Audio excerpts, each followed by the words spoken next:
اعوذ باللہ السمیع العلیم من الشیطان الرجیم من حمزہ ونفخہ ونفسہ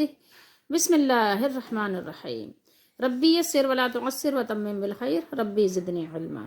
رب اغفر وارحم وانت خیر الراحمین وإذ غدوت من أهلك تبوئ المؤمنین مقاعد للقتال واللہ سمیع علیم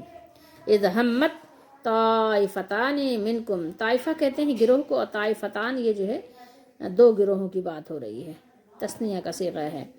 منکم ان تفشلا واللہ ولیہما وعلی اللہ فلیتوکل المؤمنون، آیت نمبر 121 122 ہے اور سورہ آل عمران ہے، اور یہ ترجمہ کنز الایمان کا ہے۔ اور یاد کرو اے محبوب، جب تم صبح کو اپنے دولت خانے سے برآمد ہوئے، مسلمانوں کو لڑائی کے مورچوں پر قائم کرتے، مقاعدہ ٹھیک ہے، اور قتال، اور اللہ سنتا، واللہ سمیع، اللہ سنتا بھی ہے، بہت سنتا ہے، بہت زیادہ سننے والا ہے، دل کی آواز بھی سنتا ہے، اس آواز کو بھی سنتا ہے جو زبان پر نہیں آتی، جو دلوں پہ خیال گزرتا ہے اسے بھی اللہ سنتا ہے، سنتا بھی ہے اور جانتا بھی ہے، بہت کچھ جانتا ہے، سب کچھ جانتا ہے اور بہت خوب جانتا ہے، اور وہ سنتا بھی ہے۔ جب تم میں کہ دو گروہوں کا ارادہ ہوا، طائفتان ہے نا، دو گروہ، دو تھے، ایک طائفہ مسلمانوں کا تھا اور دوسرا طائفہ اس کے مقابلے پر تھا، اس کا مخالف، اس کی ضد، ٹھیک ہے۔ جب تم میں کہ دو گروہوں کا ارادہ ہوا کہ نامردی کر جائیں، اور اللہ ان کا سنبھالنے والا ہے، اور مسلمانوں کو اللہ ہی پر بھروسہ چاہیے۔ مسلمان کس پر بھروسہ کریں؟ اللہ پر بھروسہ کریں۔ مسلمان کیا کریں؟ قبر والوں پہ بھروسہ کریں؟ مسلمان کیا کریں؟ مزاروں پہ بھروسہ کریں؟ مسلمان کیا کریں؟ پیروں پہ بھروسہ کریں؟ نہیں، مسلمان اللہ پر بھروسہ کریں، ٹھیک ہے۔ مسلمان جوگی، سادھو، پیر فقیر، ٹھیک ہے، مولوی اور یہ سب جو بہکانے والے بہت طرح کے نکل پڑے ہیں کیڑے مکوڑوں کی طرح، نہیں، ان پر بھروسہ نہیں کرو۔ کس پہ کرو؟ اللہ پر۔ کس کو چاہیے؟ کون بھروسہ کرے؟ اور مسلمانوں کو چاہیے۔ احمد رضائی کا ترجمہ ہے، دیکھ لیجیے، اور مسلمانوں کو چاہیے کہ اللہ ہی پر بھروسہ کریں، اللہ ہی پہ بھروسہ ان کو چاہیے کہ وہ اللہ ہی پر بھروسہ کریں۔ فَلْيَتَوَكَّلِ الْمُؤْمِنُونَ، مومنوں کا طریقہ کار یہ ہو کہ ان کا توکل سارا کا سارا کس پر ہو؟ کس پر ہو؟ اللہ، اللہ پر ہو، ٹھیک ہے، اللہ پر ہو، ٹھیک ہے۔ اور انہی کے اشعار اگر آپ پڑھیں گے تو ان کا بھروسہ تمام طرح کے جو ہے اللہ کے بندوں پر ہے۔ اور کسی نے تو، شاعر مشرق ہیں، وہ شعر لکھ دیا کہ خدا کے بندے تو ہیں ہزاروں،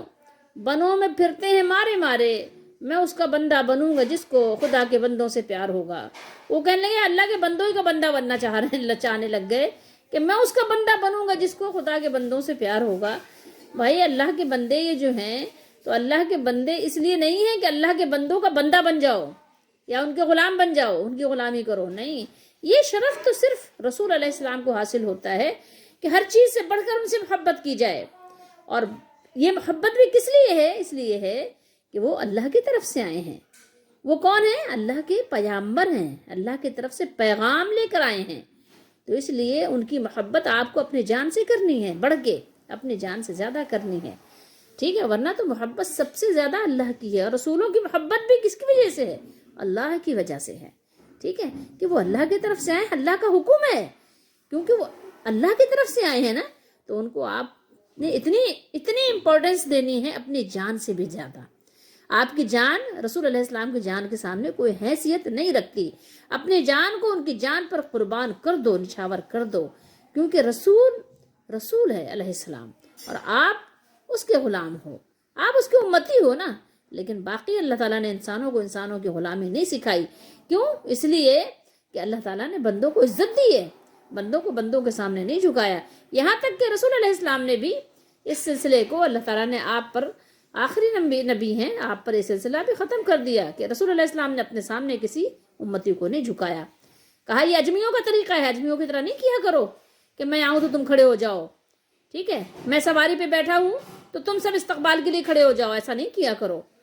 ٹھیک ہے، بیٹھے رہا کرو. جب رسول علیہ السلام آتے تھے صحابہ بیٹھے رہتے تھے، کھڑے نہیں ہوتے تھے. تو اللہ تعالیٰ نے ہمیں ہر چیز، کوئی کھانا ہمارا خالی نہیں ہے، سب چیزیں ہمیں سکھا دی گئی ہیں. بھروسہ کرو اس مالک پر، بھروسہ کرو اس زندہ پر جسے موت نہیں آئے گی، بھروسہ کرو اس باخبر پر جو سنتا بھی ہے اور جانتا بھی ہے. فرمایا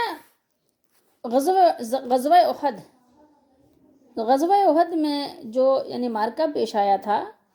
تو جمہور مفسرین کے نزدیک یعنی حضرت ابن عباس رضی اللہ تعالیٰ عنہما، امام حسن بصری، قتادہ، سدی اور کئی ایک ائمہ کا قول یہی ہے کہ یہ غزوہ احد کے بارے میں ہے. ٹھیک ہے، اور غزوہ احد کا یہ واقعہ کہتے ہیں کہ ہفتے کے دن 3 ہجری میں پیش آیا، اور بقول البدایہ والنہایہ یہ کتاب جو ہے اس میں ہے حضرت اکرمہ، وہ فرماتے ہیں کہ یہ ہفتے کے دن نصف شوال کو پیش آیا تھا. واللہ عالم، اللہ ہی بہتر جانے. ہمیں مطلب دن تاریخ کو متعین نہیں کرنا، ہمیں آپ کو قرآن مجید کی ان آیات کے بارے میں بتانا ہے. وَإِذْ غَدَوْتَ مِنْ أَهْلِكَ، یہاں سے غزوہ احد کا بیان شروع ہوا ہے. غزوہ بدر کے میں جو ذلت آمیز شکست ہوئی تھی کفار مکہ کو، ان کے 70 آدمی کیا ہوئے تھے؟ قتل ہو گئے تھے. اور اس کے علاوہ 70 ہی ان کے جو سردار تھے، بڑے بڑے لوگ، وہ بن گئے تھے قیدی، وہ قید ہو گئے تھے. ٹھیک ہے، تو 70 جب وہ قید ہونے کے بعد مشرکین نے جوش انتقام میں مدینے پر حملہ آور ہونے کا منصوبہ بنایا، اور ارد گرد سے مختلف قبائل کو جمع کر کے 3000 کا لشکر، ایک لشکر جرار انہوں نے تیار کیا. اور جب جبل احد کے قریب آ کر ٹھہر گئے تو رسول اللہ صلی اللہ تعالیٰ علیہ وآلہ وسلم نے صحابہ رضی اللہ تعالیٰ عنہم سے مشورہ کیا. بعض صحابہ نے مدینے میں رہ کر لڑنے کا مشورہ دیا کہ مدینہ شریف میں رہ کر ہم ان سے مقابلہ کریں گے، اور جبکہ بعض جو نوجوان صحابہ تھے، وہ ظاہر ان کا جوش اور ولولہ ہوتا ہے، انہوں نے مشورہ دیا کہ بدر میں شریک ہو، نہیں ہوئے تھے ہم، بدر میں تو ہماری شرکت نہیں ہو سکی تھی، تو اس لیے انہوں نے کہا کہ میدان میں نکل کر ہم لڑیں گے. انہوں نے مشورہ یہ دیا، اور مشورہ نہیں دیا بلکہ پرزور انداز میں اس بات کو یعنی انہوں نے پیش کیا کہ ہم میدان میں جا کر وہاں ان سے مقابلہ کریں گے. آپ صلی اللہ تعالیٰ علیہ وآلہ وسلم نے ان کی رائے کے مطابق 1000 کی یعنی یہ فوج یا جماعت کہیں یا لشکر لے کر آپ باہر نکلے. اچھا، اس کے بعد اب ہوا یہ کہ راستے میں یہ عبداللہ بن ابی، جس کو یعنی جانتے ہیں سبھی کہ وہ منافق تھا، اور منافق نہیں تھا بلکہ منافقوں کا سردار تھا. اس نے کیا کیا کہ اپنے 300 اس کے جو یعنی افراد تھے، جو اس کے یعنی ساتھی تھے، ان کو لے کر جو ہے وہاں سے الگ ہو گیا، رخصت ہو گیا. ٹھیک ہے،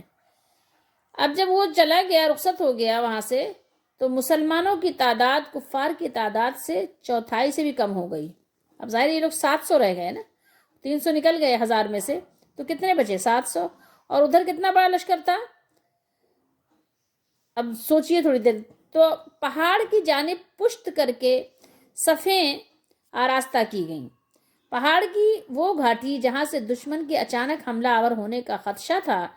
وہاں عبداللہ بن جبیر رضی اللہ تعالیٰ عنہ، یہ زبیر نہیں ہے، جبیر ہے جیم سے، ان کو 50 سپاہیوں کے ساتھ متعین فرمایا، اور انہیں تاکیدی حکم دیا کہ ہمیں خواہ فتح ہو یا شکست ہو، چاہے ہم یعنی کامیاب ہو جائیں یا بھی کسی بھی طرح کی یعنی کوئی ناکامی کا سامنا ہو، تم یعنی لوگوں کو جو 50 افراد ہو، ہر حالت میں یہیں پر ٹھہرے رہنا ہے، یہاں سے ہٹنا نہیں ہے، تم یہیں ٹھہرے رہو گے، ہٹو گے نہیں. حضرت مصعب بن عمیر رضی اللہ تعالیٰ عنہ کو یعنی ان کو وہ دیا گیا، پرچم کہیں آپ یا جھنڈا ان کو دیا گیا. لشکر کے ایک بازو پر حضرت زبیر رضی اللہ تعالیٰ عنہ کو اور دوسرے پر حضرت منظر بن عمر کو مقرر فرمایا، اور اپنی تلوار خوش نصیب ابو دجانہ رضی اللہ تعالیٰ عنہ کو عنایت فرمائی. اور پہلے ہی یعنی کہنا چاہیے کہ حملے میں یا حلے میں کفار کے قدم اکھڑ گئے اور انہوں نے مسلمانوں کے حملے کی تاب نہ لا کر پسپا ہونا شروع کر دیا۔ گھاٹی پر متعینہ دستہ اس نے جب دیکھا کہ اب کفار کو شکست ہو چکی ہے، ٹھیک ہے، وہ ناکام ہو چکے ہیں اور وہ بھاگ رہے ہیں ادھر ادھر، تو انہوں نے کیا کیا کہ وہ اوپر سے وہاں سے انہوں نے دیکھا کہ لوگ جو ہے یہ بھاگ رہے ہیں، تو اور کچھ لوگ مال غنیمت بھی دیکھا کہ ظاہر ہے چھوڑ چھوڑ کے بھاگ رہے ہیں نا اپنا سامان، تو وہ سمیٹنے کے لیے یا وہ حاصل کرنے کے لیے وہ وہاں سے آ گئے۔ حالانکہ وہ روک رہے تھے، حضرت عبداللہ بن جبیر رضی اللہ تعالیٰ عنہ نے ان کو روکا، بہت سمجھایا کہ مت جاؤ، رسول اللہ صلی اللہ علیہ وسلم نے ہمیں منع فرمایا ہے۔ تو وہ جو لوگ آئے تھے اتر کے انہوں نے کہا کہ اب تو ہمیں فتح ہو گئی، کامیاب ہو گئے، اب یہاں کھڑے رہنے سے کیا ہے، تو سمجھایا، لیکن چند آدمی اتنے تھوڑے سے لوگوں کے سوا کسی نے ان کی بات پر یعنی توجہ نہیں دی۔ اور پھر اس کے بعد ہوا یہ کہ خالد بن ولید رضی اللہ تعالیٰ عنہ، جن کو ہم سیف اللہ کے نام سے جانتے ہیں، اللہ کی تلوار، انہوں نے دیکھ لیا، کیونکہ وہ ایک زبردست قسم کے ماہر وہ تھے، سپہ سالار تھے۔ اس وقت مشرکین کے آپ کے ان کی فوج کے یہ سمجھ لیں ایک طرح سے آپ کمانڈر ان چیف تھے، حضرت خالد بن ولید رضی اللہ تعالیٰ عنہ۔ تو جب اس گھاٹی کو انہوں نے خالی دیکھا کہ یہاں تو ہے ہی نہیں، یہ تو چند لوگ کھڑے ہیں بس، تو پہاڑ کا چکر انہوں نے کاٹ کر مسلمانوں پر عقب سے پیچھے سے حملہ کر دیا۔ اب پھر کیا ہوا، اب کیا تھا، لشکر اسلام میں انتشار پڑ گیا، نظم و ضبط قائم نہ رہ سکا۔ عبداللہ بن قمہ وغیرہ اور عتبہ نے اپنے چند ساتھیوں کے ساتھ نبی کریم صلی اللہ تعالیٰ علیہ وآلہ وسلم پر حملہ کر دیا۔ آپ صلی اللہ تعالیٰ علیہ وآلہ وسلم کے دندان مبارک شہید ہو گئے، پیشانی اقدس اور روئے انور زخمی ہوا، اور یہ افواہ بھی شیطان نے اڑ گئی کہ نبی کریم صلی اللہ تعالیٰ علیہ وآلہ وسلم شہید ہو گئے ہیں۔ اب جب یہ خبر مطلب یعنی ایک طرح سے جب گشت کی اس خبر نے، تو صحابہ کرام رضی اللہ تعالیٰ عنہ وہ ان کے حوصلے پست ہو گئے، وہ رہے سہے جو ان کے یعنی ایک کہنا چاہیے حوصلہ تھا، وہ بھی ان کا حوصلہ تھوڑی دیر کے لیے یعنی سمجھ لیں کہ وہ اب ظاہر انسان جیسے اپنے حال سے تھوڑا سا بے حال ہو جاتا ہے۔ اور کچھ جانثار جو آپ صلی اللہ علیہ وآلہ وسلم کے غلام تھے، ایک گروہ اس وقت بھی کیا تھا، پروانہ وار نثار ہو رہا تھا۔ حضرت مصعب رضی اللہ تعالیٰ عنہ علم بردار تھے، انہوں نے رسول اللہ صلی اللہ علیہ وسلم کے سامنے شہادت پائی۔ ان کے بعد پرچم حضرت سیدنا علی رضی اللہ تعالیٰ عنہ نے لے لیا۔ حضرت ابو دجانہ جو ہے وہ آپ صلی اللہ تعالیٰ علیہ وآلہ وسلم کے سامنے کیا بالکل ڈھال بن گئے تھے، ڈھال بنا لیا تھا آپ صلی اللہ علیہ وسلم کے سامنے، آپ مطلب بالکل آڑ بنا کر آپ کو پیچھے کر دیا تھا۔ ہر تیر اپنی پشت پر روکتے تھے، یعنی اپنے اوپر روک لیتے تھے تاکہ رسول اللہ صلی اللہ تعالیٰ علیہ وآلہ وسلم کو کسی طرح کی تکلیف نہ ہونے پائے۔ اور حضرت طلحہ رضی اللہ تعالیٰ عنہ کا تو پوچھئے نہیں آپ، کیا زبردست حضرت طلحہ رضی اللہ تعالیٰ عنہ کا رول تھا اس وقت، حضرت طلحہ رضی اللہ تعالیٰ عنہ کا رول تھا کہ آپ اندازہ بھی نہیں لگا سکتے، آپ پڑھیں تو آپ کے رونگٹے کھڑے ہو جائیں۔ ہر وار اپنے بازو پر روکتے۔ ان کی بیٹی خود فرماتی ہے کہ 30 زخم تو انہوں نے گنے تھے اپنے والد کے، اور حضرت ابو بکر صدیق رضی اللہ تعالیٰ عنہ اور دیگر فرماتے ہیں کہ 80 زخم آئے تھے ان کے جسم پر۔ بہرحال جتنے بھی زخم آئے اللہ تعالیٰ نے بہرحال اس کو بھر دیا، لیکن یہ ہے کہ یعنی بہت زیادہ آپ نے جو ہے اس دن بہادری کا مظاہرہ کیا حضرت طلحہ رضی اللہ تعالیٰ عنہ۔ حضرت ابو بکر صدیق، حضرت علی رضی اللہ تعالیٰ عنہ، حضرت عبید اللہ، حضرت ابو عبیدہ، اور یہ مطلب بہت سارے صحابہ جو تھے رضی اللہ تعالیٰ عنہم، ان لوگوں نے جو دشمن کا ریلا تھا اس کو زبردست طریقے سے پیچھے ہٹایا۔ جب ادھر ادھر میدان جنگ میں کفار سے ان سے مقابلہ کرنے والے جو صحابہ تھے جو اس میں مصروف تھے، جب ان کو یہ خبر لگی کہ آپ صلی اللہ تعالیٰ علیہ وآلہ وسلم بالکل صحیح و سلامت ہیں، اپنی جگہ پر موجود ہیں، جب ان لوگوں کو یہ اطلاع ہوئی تو سب جو ہے دوڑ کر آپ صلی اللہ تعالیٰ علیہ وآلہ وسلم کے ارد گرد جمع ہو گئے، اور کفار پھر اپنے اونٹوں پر سوار ہو کر مکے کی طرف روانہ ہو گئے۔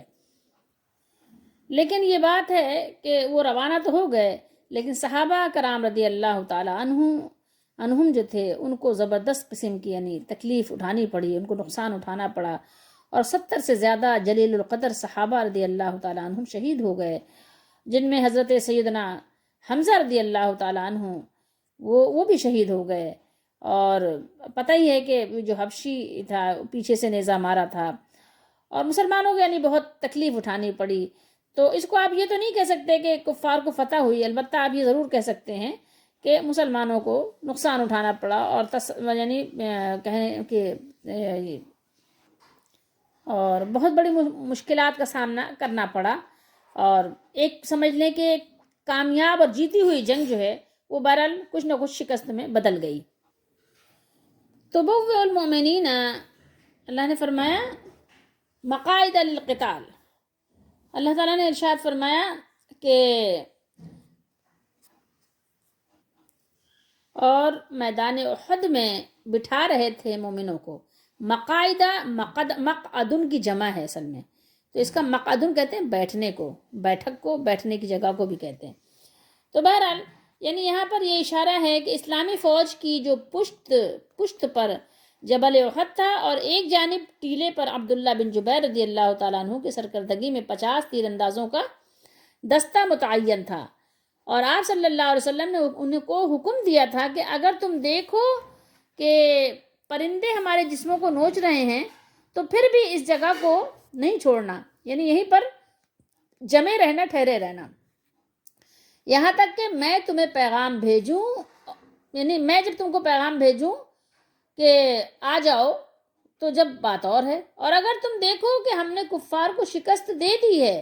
اور انہیں پامال کر دیا ہے پھر بھی اس جگہ کو نہ چھوڑنا، ٹھیک ہے۔ اب وہ غفلت ہو گئی، بس یہ آپ کہیں نا کہ کبھی کبھی ایسا ہوتا ہے کہ غفلت ہو جاتی ہے، اور تھوڑی سی غفلت جو ہے وہ بہت بڑے یعنی کہنا چاہیے کہ نقصان کا باعث بن جاتی ہے، آپ کہیں بلینڈر کہتے ہیں نا جس کو ہم کہہ دیتے ہیں، اسی طریقے سے آپ سمجھ لیجئے۔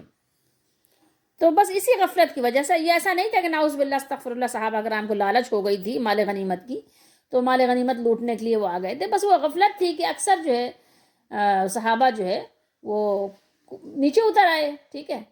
اور اس گھاٹی کو چھوڑ دیا جہاں پر رسول اللہ صلی اللہ علیہ وآلہ وسلم نے ان کو یعنی مقرر فرمایا تھا، متعین فرمایا تھا، پھر یہ کہ ظاہر ہے کہ نقصان اٹھانا پڑا۔ اب آئیے بخاری شریف میں دیکھ لیتے ہیں کتاب التفسیر میں باب قولہ، اللہ تعالیٰ کا قول اذ ہمت طائفتان منکم ان تفشلا، ارشاد باری تعالیٰ ہے جب تم میں سے 2 جماعتیں اس کا خیال کر بیٹھی تھیں کہ وہ بزدل ہو کر ہمت ہار بیٹھیں۔ دیکھیے حضرت جابر بن عبداللہ انصاری رضی اللہ تعالیٰ عنہ انہوں نے بیان کیا کہ ہمارے ہی بارے میں یہ آیت نازل ہوئی تھی۔ کتنے صاف دل لوگ تھے کہ اپنی صاف گوئی کے ساتھ ہر بات بیان کر دیتے تھے، کوئی مطلب لگی لپٹی نہیں رکھتے تھے۔ جب ہم سے 2 جماعتیں اس کا خیال کر بیٹھی تھیں کہ ہمت ہار دیں، اور ہمت کیوں ہار دیں وہ بھی ہم آپ کو بتا دیتے ہیں۔ درا حال یہ کہ اللہ دونوں کا مددگار تھا۔ سفیان نے بیان کیا کہ ہم 2 جماعتیں بنو حارثہ اور بنو سلمہ تھے، حالانکہ اس آیت میں ہماری بودے پن یعنی ایک کہنا چاہیے کہ نہ سمجھی، اگر آپ یہاں پر نہ سمجھی کریں تو زیادہ بہتر ہوگا، مگر ہم کو یہ پسند نہیں کہ یہ آیت نہ اترتی، مطلب یہ پسند ہے کہ اللہ تعالیٰ نے ہمیں یہ آیت نازل کر کے ہمیں نصیحت فرما دی، تو مطلب یہ بات اللہ تعالیٰ نے جو ہمارے بارے میں بیان فرمائی تو یہ بات ہمیں پسند ہے، ایسا نہیں ہے کہ یہ بات ہمیں ناپسند ہے، ایسا کیوں آ گیا، اللہ تعالیٰ نے ایسا کیوں بیان کر دیا ہمارے بارے میں، تو یہ نہیں ہے، بلکہ صاف صاف یہ دیکھیے بیان کر رہے ہیں کہ ہم کو یہ پسند نہیں کہ یہ آیت نہ اترتی، یعنی یہ آیت اتری تو ہمیں پسند ہے، یہ کیوں، ظاہر ہے ایک چیز جو آپ کو پسند ہے اور ناپسند تو اس کی ضد ہے نا، تو وہی تو کیونکہ اس میں یہ مذکور ہے کہ اللہ ان دونوں گروہوں کا مددگار ہے، اللہ دونوں گروہوں کا کیا ہے، مددگار ہے، سرپرست ہے۔ اور یہ دونوں گروہ کون تھے؟ بنو حارثہ اور بنو سلمہ، یہ 2 گروہ تھے، اور ان دونوں گروہوں کا مددگار اللہ تھا۔ انہوں نے یعنی جب دیکھا کہ عبداللہ بن ابی 300 لوگوں کو لے کے نکل گیا، اور 300 لوگ کم تو نہیں ہوتے، اب جا کہاں رہے ہیں، جہاد کے لیے جا رہے ہیں، اور جہاد میں 300 افراد راستے سے آپ کے جو ہے آپ نے پلان کیا ہے، 1000 کی پلاننگ ہے آپ کی، اس کے مطابق آپ نے جو ہے سب کچھ منصوبہ بنایا ہے، اور اس میں سے 300 لوگ خلاص ہو جائیں، نکل جائیں، دھوکہ دے دیں، تو اب ظاہر ہمت تو تھوڑی دیر کے لیے پست ہو جاتی ہے. تو اس میں ایسی کون سی بات ہے؟ ہم تو ویسے گھر بیٹھے کم ہمت لوگ ہیں، اور وہ میدان جہاد کی بات ہے، راستے میں دھوکہ. اب آپ تصور کریں کہ اس وقت تو کوئی انتظام بھی نہیں ہو سکتا کہ ہاں بھائی چلو کسی اور کو تھوڑا سا اپنی فوج بڑھا لیں، کچھ اور لوگوں کو لے آئیں، جتنا جمع پونجی تھی سبھی کو لے آئے. اور اس نے راستے سے ایسا کیوں کیا تھا؟ اس لیے تاکہ یہ لوگ کم ہمت ہو جائیں. جب ہم 300 کو لے کے نکلیں گے تو ہو سکتا ہے کہ 150-200 لوگ ان میں سے اور نکل آئیں، تو ان کی جو ہے فوج کمزور ہو جائے، اس طرح ان کو جو ہے شکست ہو جائے. اور پھر بعد میں جب 70 صحابہ شہید ہوئے تھے تو اس نے مذاق بھی بہت بنایا تھا کہ گھر میں ہوتے تو نہ مرتے. تو اللہ تعالیٰ نے پھر اس پر یہ آیت مبارکہ نازل فرمائی کہ شہید مردہ نہیں ہوتے، شہید زندہ ہیں، وہ اپنے رب کے پاس زندہ ہیں، ان کو رزق ملتا ہے، وہ جو ہے خوش ہیں کہ جو بعد میں آنے والے ہیں تو وہ بھی جو ہے کیا کہتے ہیں اسی نعمت میں ان کو بھی حصہ ملے گا جو اللہ نے ہمیں دیا ہے. تو انہی کے جواب میں یہ منافقوں کے جواب میں اللہ تعالیٰ نے یہ باتیں بیان فرمائی تھیں. اور ویسے ابھی ہم نے آیت نمبر 121-122 پڑھی ہے سورہ آل عمران کی، لیکن اسی پر آپ آئیے آیت نمبر 128 پر اللہ نے کیا بیان کیا دیکھیے یہاں پر. لیسا لکا من الامر شیئن او یتوب علیہم او یعذبہم فإنہم ظالمون. ترجمہ ہم آپ کو دکھاتے ہیں احمد رضا کا کنز الایمان. ترجمہ انہوں نے کیا ہے یہ بات تمہارے ہاتھ نہیں، ٹھیک ہے، یہ بات تمہارے ہاتھ نہیں، یا انہیں توبہ کی توفیق دے یا ان پر عذاب کرے کہ وہ ظالم ہیں. ٹھیک ہے، اب آپ اس پہ ذرا میں آپ کو بتانا چاہتی ہوں کہ یہ کیا اللہ تعالیٰ نے یہاں بیان فرمایا ہے. اور اس کا ترجمہ ضیاء القرآن میں پیر محمد کرم شاہ الازہری نے کیا ہے. نہیں ہے آپ کا اس معاملے میں کوئی دخل، چاہے تو اللہ ان کی توبہ قبول فرما لے اور چاہے تو عذاب دے انہیں، پس بے شک وہ ظالم ہیں. اور یہاں تفسیر ابن کثیر کا ترجمہ بھی آپ کو دکھا دیتے ہیں. لیسا لکا من الامر شیئن او یتوب علیہم او یعذبہم فإنہم ظالمون. آپ کا اس معاملے میں کچھ اختیار نہیں، اللہ چاہے تو ان کی توبہ قبول کرے، چاہے تو انہیں عذاب دے کیونکہ وہ ظالم ہیں. اب ہم نے آپ کو وہ آیات مبارکہ دکھا دی 128. ابھی وہی آیت مبارکہ کی تفسیر یہاں امام بخاری نے بخاری شریف میں کتاب التفسیر میں یہاں فرمائی ہے. آئیے اس کا ترجمہ بھی دیکھ لیجئے. عبداللہ بن عمر رضی اللہ تعالیٰ عنہما نے بیان کیا اور انہوں نے رسول اللہ صلی اللہ تعالیٰ علیہ وآلہ وسلم سے سنا، یعنی انہوں نے سن کر بیان کیا ہے، ادھر ادھر سے نہیں بیان کیا. ٹھیک ہے، انہوں نے سنا کہ آپ صلی اللہ علیہ وآلہ وسلم نے فجر کی دوسری رکعت کے رکوع سے سر اٹھا کر یہ بد دعا کی، اے اللہ فلاں فلاں فلاں فلاں فلاں اور فلاں کافر پر لعنت کر. یہ بد دعا آپ نے سمع اللہ لمن حمدہ اور ربنا ولک الحمد کے بعد کی تھی. اس پر اللہ تعالیٰ نے یہ آیت اتاری،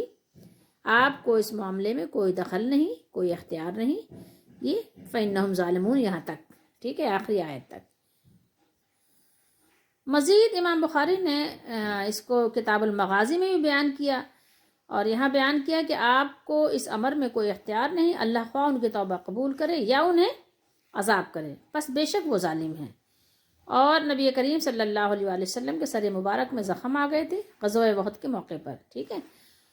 تو آپ صلی اللہ علیہ وسلم نے فرمایا وہ قوم کیسے فلاح پائے جس نے اپنے نبی کو زخمی کر دیا. اس پر یہ آیت مبارکہ نازل ہوئی. اور حدیث نمبر 4069 پر یہاں پر آپ صلی اللہ علیہ وسلم نے جو ان کفار کے لیے بد دعا کی تھی یہاں ذکر ہے، اللہم لعن، اے اللہ لعنت فرما فلانن و فلانن و فلانن. ٹھیک ہے، بعد ما یقول، یعنی سمع اللہ لمن حمدہ کے بعد یہ دعا آپ صلی اللہ علیہ وسلم نے ان کے لیے کفار کے لیے کی تھی، جبکہ اللہ تعالیٰ نے یہاں پر یہ بات فرمائی لیس لک من الامر. باقی انشاءاللہ اس کی ہم پوری تفسیر اور تفصیل آپ کو اس کے موقع پر جب یہ آیت آئے گی تو اس کے موقع پر ہم انشاءاللہ آپ کو سنائیں گے اور بتائیں گے. لیکن ابھی چونکہ ہم نے وہ حدیث پڑھی تھی تو اس لیے اسی حدیث کے ساتھ متصل یہ آپ صلی اللہ تعالیٰ علیہ وآلہ وسلم کا بیان بھی تھا، تو اس لیے میں نے وہ بھی حدیث آپ کو دکھا دی اور سنا دی. ویسے بعد میں انشاءاللہ تعالیٰ اس کی تفسیر اس کے موقع پر آئے گی. اب آئیے اس کی تفسیر و توضیح کی طرف. وَإِذْ غَدَوْتَ مِنْ أَهْلِكَ تُبَوِّئُ الْمُؤْمِنِينَ مَقَاعِدَ لِلْقِتَالِ، اور اس وقت کو یاد کریں جب آپ صلی اللہ علیہ وآلہ وسلم صبح کو اپنے گھر سے روانہ ہو کر ایمان والوں کو لڑائی کے لیے مورچوں پر موقع بموقع متعین کرنے لگے، یعنی آپ انہیں ان کے مورچوں پر متعین کرنے لگے، اور اللہ سب کچھ سنتا اور جانتا ہے۔ وہ تمہاری باتوں کو سنتا اور تمہارے ضمیر میں جو کچھ تھا اسے خوب جانتا ہے اللہ تعالیٰ، ٹھیک ہے، جانتا بھی تھا، جانتا بھی ہے، اور جانتا مطلب آگے بھی وہی جانتا ہے، ٹھیک ہے۔ پھر فرمایا اللہ تعالیٰ نے اذ ہمت طائفتان، ٹھیک ہے، منکم ان تفشلا، اذ ہمت طائفتان منکم ان تفشلا، اس وقت تم میں سے دو جماعتوں نے یعنی ہمت ہار دی، ٹھیک ہے، آپ یہی کہیں کہ ہمت ہار دی یا ہمت ہار دینا چاہا، تو اللہ نے فرمایا واللہ ولیہما، تو فرمایا کہ اللہ تعالیٰ اللہ ان کا مددگار ہے، اللہ تعالیٰ ان کا مددگار تھا، اللہ ان کا ولی ہے، اللہ ان کا والی ہے، ٹھیک ہے۔ اب آپ نے دیکھا حدیث شریف بھی کہ نبی کریم صلی اللہ تعالیٰ علیہ وآلہ وسلم کے ساتھ جب منافقوں نے دھوکہ کیا اور صحابہ کرام رضی اللہ تعالیٰ عنہم کی دو جماعت نے یہ یعنی دل میں کسی کمزوری کی وجہ سے یہ ارادہ کر لیا کہ وہ بھی واپس ہو جائیں، کیونکہ اب ظاہر لشکر تو چھوٹا ہو گیا ہے، ایک طرف کافروں کا 3000 کا لشکر اور ایک طرف صرف 700 افراد، اب آپ خود ہی 7 کو آپ 4 سے ضرب دیجئے تو 28 بنتا ہے نا، 2800، ٹھیک ہے، اور یعنی 4 گنا سے بھی زیادہ دشمن کی تعداد ہے، تو ان کو یعنی اس کمی کی وجہ سے کچھ کمزوری لاحق ہوئی آپ صلی اللہ تعالیٰ علیہ وآلہ وسلم کی کچھ سپاہیوں کو، تو پھر کیا ہوا، اللہ تعالیٰ نے ان کی دستگیری فرمائی اور ان کو اس لفزش سے اللہ تعالیٰ نے بچا لیا، اور اللہ تعالیٰ کی سنت بھی یہ ہے، اللہ تعالیٰ نے ان کو کیا کیا، خوشخبری بھی سنائی کہ دیکھیے واللہ ولیہما، کیا اللہ تعالیٰ نے ان کو خوشخبری سنائی کہ اللہ تعالیٰ ان دونوں گروہوں کا ولی ہے، اللہ تعالیٰ ان کا مددگار ہے، ان کی دستگیری کرنے والا ہے۔ تو اگر جو ہے اگر مومن صادق سے، سچے مومن سے کسی بھی قسم کی کبھی کوئی لفزش ہو جائے، کوئی خطا ہو جائے، اگر وہ کبھی پھسل جائے یا اس کو پھسل جانے کا کوئی اندیشہ ہو جائے، اور اگر بشری تقاضے کی وجہ سے کسی قسم کی کوئی غلطی لاحق ہو جائے، کوئی خطا ہو جائے،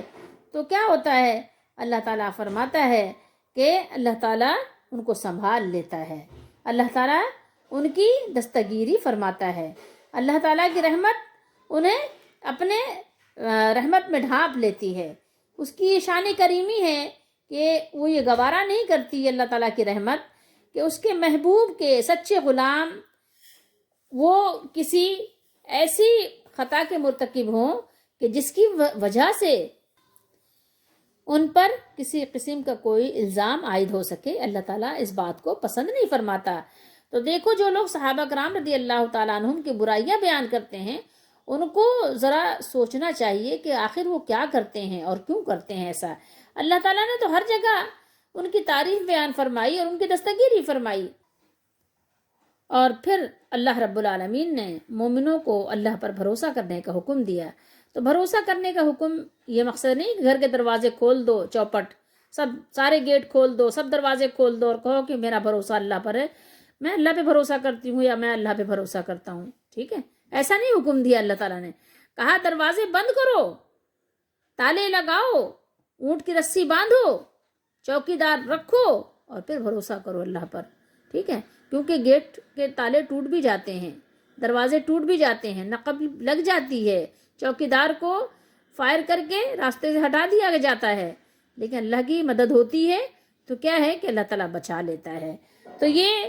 دروازے بند کرنا، تالے لگانا، اپنی حفاظت کا انتظام کرنا، یہ توکل کے خلاف نہیں ہے، ہاں اسی پر بھروسہ کر لینا یہ توکل کے خلاف ہے۔ توکل کے خلاف کیا ہے کہ اپنے تالوں پر بھروسہ کرنا، اپنے مضبوط قلعوں پر بھروسہ کرنا، اپنے مضبوط گھروں پر بھروسہ کرنا کہ جی ہمارے گھر تو بہت مضبوط ہیں، جی ہماری صحت تو بہت اچھی ہے، جی ہمارے تالے تو بہت مضبوط ہیں، ہم نے تو زبردست قسم کے تالے لیے، جاپانی تالے لیے ہیں، ٹھیک ہے۔ اس پر اگر آپ نے بھروسہ اور تکیہ کیا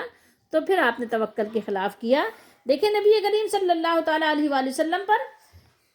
نبی کریم صلی اللہ تعالیٰ علیہ وآلہ وسلم نے سب سے زیادہ اللہ پر بھروسہ کیا ہے، اور آپ کا یقین محکم تھا، ٹھیک ہے؟ تو یہ کہ اللہ کا حکم اٹل ہے، آپ صلی اللہ تعالیٰ علیہ وآلہ وسلم نے اللہ تعالیٰ پہ بھروسہ کے ساتھ ساتھ آپ نے پوری تیاری کی ہے۔ آپ کے پاس 700 افراد تھے تو آپ لے آئے تھے، 700 کے ساتھ ہی آپ میدان جہاد میں آ گئے تھے، اور ادھر 3000 کا لشکر تھا، اور انہی کے ساتھ آپ نے مقابلہ کیا۔ تو یہ ہمیں سوچتے رہنا چاہیے کہ بھروسہ ہمیں اللہ ہی پر کرنا ہے، اور ہر حال میں اللہ ہی پر کرنا ہے، اسی سے مدد مانگنی ہے، ٹھیک ہے؟ اسی کو پکارنا ہے، اور اسی کی دستگیری چاہیے، اسی کی پناہ چاہیے۔ اور اس آیت مبارکہ کا پچھلی آیت سے ربط کیا ہے، ذرا وہ بھی اس کو بھی ذرا اپنے یعنی ذہن میں رکھیے، اس کو بھی اپنی نگاہ میں رکھیے کہ ہم نے دو یعنی ذرائع یا دو وسیلے یا دو ذریعے ہم نے پڑھے تھے۔ اللہ نے فرمایا تھا وَإِن تَصْبِرُوا وَتَتَّقُوا لَا يَضُرُّكُمْ كَيْدُهُمْ شَيْئًا، اللہ نے فرمایا اگر تم صبر کرو اور اللہ سے ڈرتے رہو تو نہ نقصان پہنچائے گا تمہیں ان کا فریب کچھ بھی۔ تو یہ بات اللہ نے فرمائی تھی کہ کچھ بھی تمہیں نقصان نہیں پہنچائے گا۔ تو ربط یہ ہے کہ جب اللہ تعالیٰ نے یہ بیان فرمایا کہ مسلمان صبر اور تقوی پر قائم رہیں تو کوئی طاقت ان کو ضرر نہیں پہنچا سکتی۔ اور یہ اللہ تعالیٰ نے یہاں غزوہ احد کا جو ذکر فرمایا ہے کہ اس موقع پر جو عارضی نقصان پہنچا، جو شکست ہوئی، جو تکلیف مسلمانوں کو پہنچی، تو وہ انہی دو چیزوں کی وہاں پر کچھ کمی لاحق ہو گئی تھی، جو بشری کمزوری کی وجہ سے۔ تو اللہ تعالیٰ نے بیان فرمایا کہ یعنی ایسی کوتاہی تاکہ دوبارہ نہ ہونے پائے، ٹھیک ہے؟ تو ان حضرات کو اللہ تعالیٰ نے تنبیہ فرمائی، اور تنبیہ کے ساتھ ساتھ اللہ تعالیٰ نے ان کو ایک خوشخبری بھی سنائی کہ اللہ تعالیٰ ان لوگوں کا ولی ہے، اللہ ان کا والی ہے۔ یہ وہاں پر دو چیزیں کمی کس طرح سے ہو گئی تھی کہ دیکھیں تھوڑا سا ہو گیا تھا نا کہ وہ آ گئے کہ وہ ہم فتح ہو گئی تو جلدی سے آ گئے، اگر وہاں صبر سے استقامت کے ساتھ کھڑے رہتے تو یہ معاملہ پیش نہ آتا جو پیش آ گیا، ٹھیک ہے؟ اور اسی طریقے سے اگر وہ جو ہے جیسے کہ رسول اللہ صلی اللہ علیہ وسلم نے حکم دیا تھا، آپ کے حکم پر ویسے ہی اسی طرح قیام کرتے تو اللہ تعالیٰ آپ کے لیے وہی معاملہ فرماتا جیسے کہ بدر میں فرمایا تھا۔ لیکن یہ کہ اللہ کی طرف سے تھا، ہو گیا، اللہ نے معاف بھی فرما دیا۔ میں اور آپ اس کو نہیں یعنی ڈسکس نہیں کرنا چاہیے، قرآن میں پڑھ لیا، سن لیا، سمجھ لیا، اللہ نے معافی ان کو دے دی، وہ ختم بات، ٹھیک ہے؟